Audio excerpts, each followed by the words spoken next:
જ્યાં જ્યાં સત્સંગ થાય છે વાલા ભક્તો, ત્યાં ત્યાં સત્સંગમાં જાજો. જાનય તબ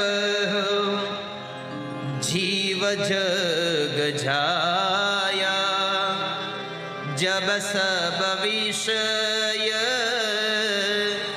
વિલાસ વિરાગા. સ્વપ્નો છૂટી જાય અને વિષયોની વાસના નીકળી જાય, એમ આ સંસારમાંથી બધું નીકળી જાય, કેવલ પરમાત્મા રહે. બીજી એક વાત યાદ આવી એટલે કહી દઉં, આ સંસારમાંથી બધું વયું જાય, પરમાત્મા નહીં નીકળી શકે. પ્રભુ ક્યારેય નહીં નીકળે. તમે પાણીનો એક તપેલું ભર્યું હોય, ફળિયામાં મૂકો, આકાશનું પ્રતિબિંબ એમાં પડે. પાણીના તપેલામાં આકાશનું પ્રતિબિંબ પડે. તમે ધારો તો એ તપેલામાંથી પાણી બહાર કાઢી શકો, આકાશ બહાર કાઢી શકો? હાલો, જાગો ગ્રાહક જાગો.